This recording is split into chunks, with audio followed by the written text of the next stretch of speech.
Warning, the following video will contain spoilers for an episode of Miraculous Ladybug. If you want my recommendation, watch the episode I am watching before continuing on with this video. But if you don't care about spoilers, then just sit back and enjoy. And before anybody asks, yes, this is a re-upload of my original Kung Fu review, which was blocked worldwide. This version has been edited down to appease the copyright gods, hopefully. Includes one bit addressing an opinion that hasn't exactly aged well. You'll know when we get to it. And has been recensored courtesy of CensorBoo. You can thank Matt the reviewer for bringing this to my attention and for allowing this re-upload to exist. Hope you enjoy. Ugh! Can't freaking believe this! One moment she just acts all kind and innocent, the next she just takes these right from my very hands and just... Ugh! Yeah, ever since Sue took the Miraculouses from me, I've been trying my hardest to find her just to get them back. I asked Dailies if she could help me out, but apparently she hasn't seen Sue since she got back. So essentially, I'm screwed. If Sue gave those Miraculouses back to Marinette and Adrian, then Ladybug and Cat Noir will come back, attack me at my most vulnerable, take my Akuma, force me to admit that I was wrong about their identities, and it's all over for me. I'd have to run for the hills as fast as possible and change my name to Barry Allen. So to help aid in my depression, I decided to eat my troubles away. No, not in that way. I meant eat something that I probably shouldn't to begin with. I puked the last time. I'm not stupid. Are you trying to kill me? Here we go.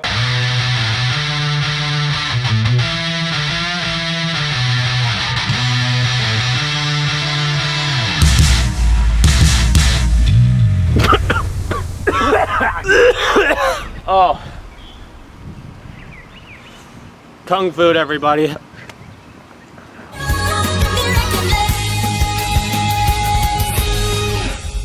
Sucks to be a dub.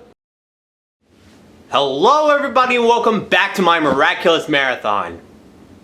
No, I'm not okay from the stolen Miraculouses, but that won't stop me from reviewing another Miraculous Ladybug episode.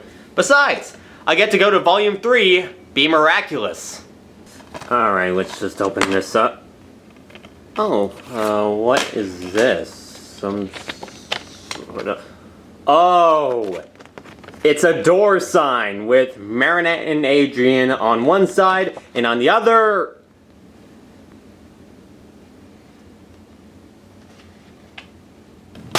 Also in here is an advertisement for this Eiffel Tower action set. What the heck is this? Swing to stop villains? No thank you. And the previous 2 DVDs for more Miraculous adventures. Kinda late for the party there. So with that said, let's just save an awkward jump cut because the DVD's already in the Blu-ray player and have a look at episode 14, Kung Fu. So we begin this episode with Marinette toying around with an English to Chinese translator, or rather a French to Chinese translator. Sucks to be a dub. Now you may be asking to yourself, why is she using a translator? Well, the same reason she bought these flowers. Her uncle's coming over from China. Ni hao. I'm sorry, her uncle came over from China. Sorry, I should really check what tense of the verb I use. Why did I include that in the script? And Marinette makes a great first impression. And by great I mean... Welcome to Marinette. You're Chinese. English, motherfucker, do you speak it? Dear Lord, I didn't think I'd have to use that clip again, but here we are. Also... Random dancing! Yeah, it's a pretty terrible first impression, so she texts Zalia and asks if she knows any Chinese translators whatsoever. Suddenly Adrian! Presenting himself as the Chinese translator and bowing similarly to how Cat Noir did in Illustrator, but not exactly, so I won't complain about it even though I planned on doing so. Also, this is one of the few episodes where Marinette actually remains calm around Adrian. Finally! After so many episodes of her stammering around him like an all-around Dorkosaurus. she's finally at calm around Adrian. Sure, they dropped this in later episodes, but at least she's getting there. So why is Marinette's uncle, who ends up being able to speak English My English very bad, not like your Chinese. pretty poorly, and is voiced by Todd Habercorn in Paris? Well, he's entering a competition for the title of World's Greatest Chef, and if he wins, his dish will be the mayor's special in Le Grand Paris restaurant menu. And the dish he'll be serving? My dish is celestial soup. Celestial soup? Oh, I get it now. Okay, I don't see how this could possibly go wrong. I mean, look at him. He looks like an expert chef. I mean, what could possibly ruin his... Marinette Dupin Cheng. Oh, come on! Yeah, Chloe is here, and she's one of the judges in this competition.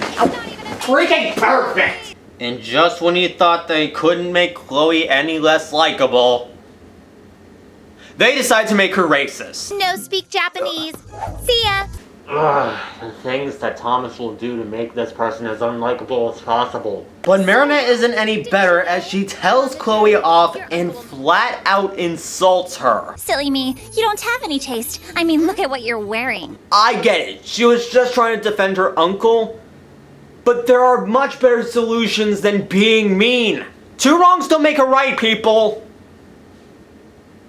Leave all the insulting to me. And this move ultimately causes Chloe to go in and sabotages Soup so that the judges give it bad, screw you, I'll get back to you, and worst thing ever. Oh yeah, and for those who are going to tell me that it wasn't Marinette's fault for this, It was actually because of me. I provoked her. I never should have riled up Chloe. you see? She admitted to being the reason as to why his soup failed and why his spirit is broken, leaving Hawkmoth a great opportunity to send an Akuma to make him his minion. All of this because Marinette provokes Chloe.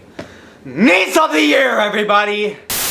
Greetings from the future. I have come to make an apology for this. I was kind of reaching for this particular blame, and I was being no better than Chloe.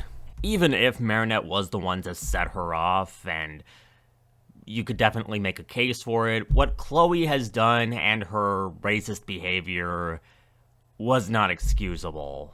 It wasn't. And it still isn't, to be honest. I've kind of come to this conclusion upon seeing the episode Chilin, where in spite of Marinette getting off the bus with Sabine's wallets, the racist guy was still being an absolute, well, racist jerk, and Roger was not really any better. It was one of the few moments where I stood up for Marinette, and I feel like if I'm gonna have to stand up for her there, I'm gonna have to retract the blame here. So, yeah.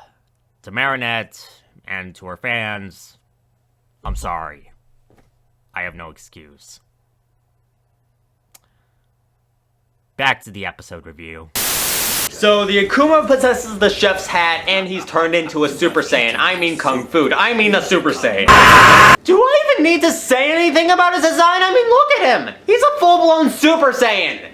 Except his skin's gray and he has some sort of dragon face. I don't know what this is. Oh, it was based on the Monkey King. Well, okay. Okay. And as for his powers, well, it varies. All the people who ate the soup pretty much get mind-controlled. Jagged Stone, who I'm going to talk about later. Marlena Cesare, Alia's mom voiced by Aaron Fitzgerald, the mayor, and Alec, aka this guy. You only lost by 500,000 votes. Yeah, the same jerk who rubbed Aurora's defeat in her face. I mean, no offense to Andre Gordon, the person who voiced him. Seriously, this guy's a cool person. They all grab Chloe and put her over the pool, which is now full of soup, and it's boiling for some reason. Because it's magic? Oh, sweet Jesus, Muffin Button was a better excuse than this! And yeah, as you can imagine, all of his powers are food-related. Like, he could summon any food he wants to, and it could be used as a weapon or something else. Like boiling caramel that can block doors? It might taste good, but it's totally indestructible. Looks like we're trapped inside. There are so many problems with this, I don't even know where to begin. I got hungry for caramel, so I decided to make my own caramel sauce. Don't judge me. You all wanted to try this at some point. Okay, I may not be a confectioner, but I'm pretty sure that caramel at that state would only make the door somewhat difficult to push open.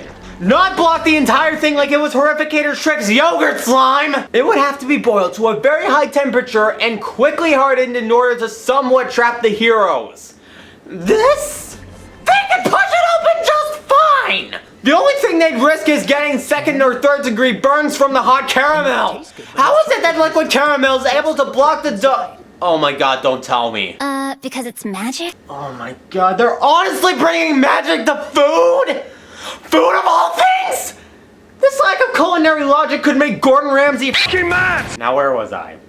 Oh yeah, Kung Fu's motivation. Excuse me while I have a sip of this. He plans to put Chloe in the soup and cook her up.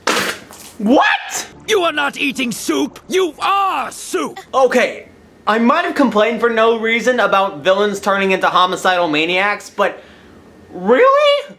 Turning her into soup? What are you going to do with the soup afterwards? Serve it to the people of Paris? So not only is Kung Fu homicidal, he's also a cannibal? You are going to taste Kung Fu soup. Alias was right. There really is no such thing as too much for these villains. So insert transformation sequences here, and Ladybug and Cat Noir decide to go out on a date. I don't know about you, milady, but I'm a bit hungry. Let's go eat then, shall we? Oh my god, this is so adorable and cheesy at the same time. Get it? Because cheese is... Wait a minute. Plague eats cheese, and Cat Noir tells cheesy... Oh my god, I just now got that. And the food puns don't stop there. It's jammed. Jammed. Raspberry. Seafood appetizers. This can't be happening. Let's see if you can carry a tuna. Bring in the counter. When I'm done with you, you'll be nothing but minced meat. And from here on out, it's essentially a Game of Death scenario. For those who don't know what I'm talking about, Game of Death was essentially an incomplete Bruce Lee movie that involved a fighter and a pagoda, where each floor held a separate black belt fighter. And the main fighter has to beat each black belt in order to scale up the pagoda before reaching the top, where a sacred treasure lies. This particular film concept would end up being an inspiration for the Quentin Tarantino movie Kill Bill, and would end up serving as the basis for the SpongeBob episode Karate Island. And if that wasn't enough, one of the people who worked on the show, Winnie, has stated that Bruce Lee was used as a reference for some of Ladybug and Cat Noir's fighting style when facing off against these fighters. I'll admit that this is a pretty unique concept for an episode of Miraculous Ladybug, and for this kind of show, it works pretty well. Though the dialogue can be kinda cringy. Looks like a food fight is coming our way. I prefer my sausages with mashed potatoes. Oh, I bet you do, you dirty kitty! So the next floor has the duo pitted against the mayor, who has a sausage flail for some reason. They both get their heads handed to them, but just when Cat Noir is about to lose his ring, Ladybug decides to be the show-off that she is, and tempts the mayor to copy her. And as a result...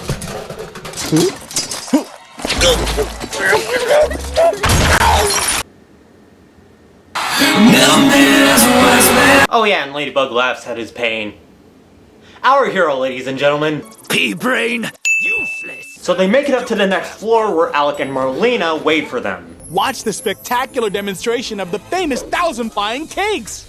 1,000 flying canes? What does he mean by that? Oh, because they're candy canes. Alright, I will admit that this is a bit clever and creative. Also, I've seen that she's learned the ways of Dark Cupid. Seriously, how is she that good at archery? But how will they fare against the blinding stinky cheese bombs? Okay, I know I called Alec a jerk earlier, but honestly, I am having fun with this guy. Seriously, Andre Gordon, you are making this guy enjoyable for me to watch. Oh yeah, and these cheese wheels explode because, in Ladybug's words... Because it's magic? I think it's about time we got to the second course. So Cat Noir and Ladybug save Chloe and... Everyone, you... Oops. Our hero. And Kung Fu brings out Sushi Roll Tonfa!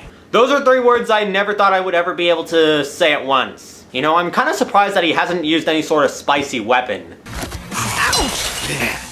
Chinese! My wishes have been answered! So Ladybug uses her lucky charm, and what does she summon this time?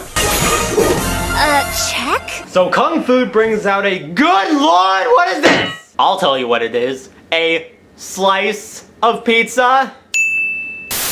I'm interrupting again because honestly, that pun was kind of pathetic, and my friend Matt came up with a much better one for this sword. The Cruster Sword. Like, I don't got much else to say. That is perfect. So Ladybug uses the receipt to wrap Kung Food up, Captain War cataclysms his bag, Ladybug takes the chef's hat and reps it, releasing the Akuma. Insert status quo scene here, turn everything back to normal, and Ladybug gives Cheng his hat back. No fist bump, apparently. Ah well. Another day, another attack, another victory for the Miraculous duo, and another time I have a craving for pizza. Hold on one moment.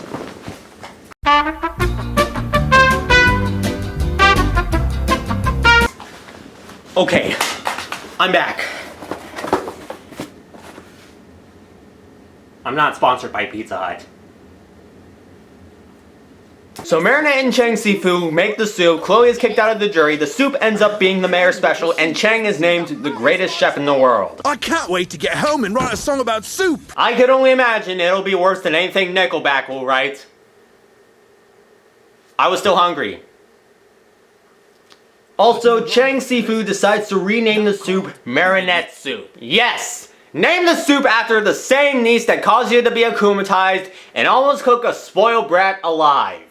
Can't wait to see how that turns out in the future. And then the episode ends with a little Adrianette date for all you shippers out there. How wonderful. So that was Kung Food. How's it hold up?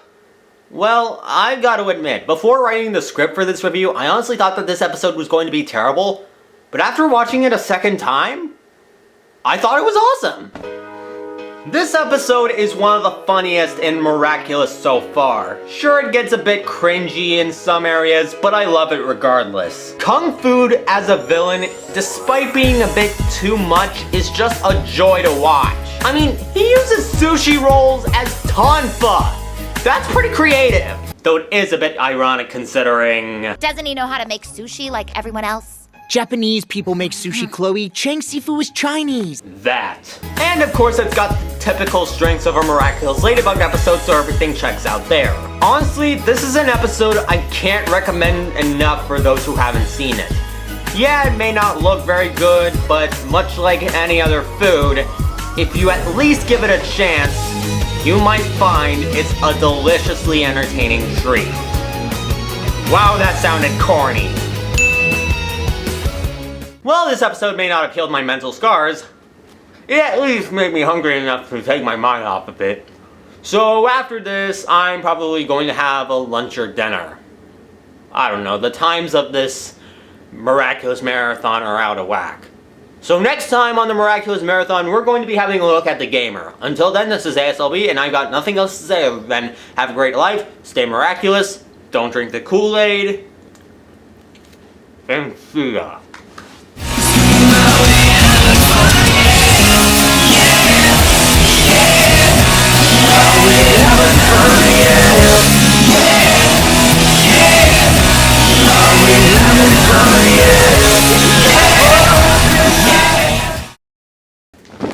And no, your eyes aren't fooling you. We have new walls. It's part of construction.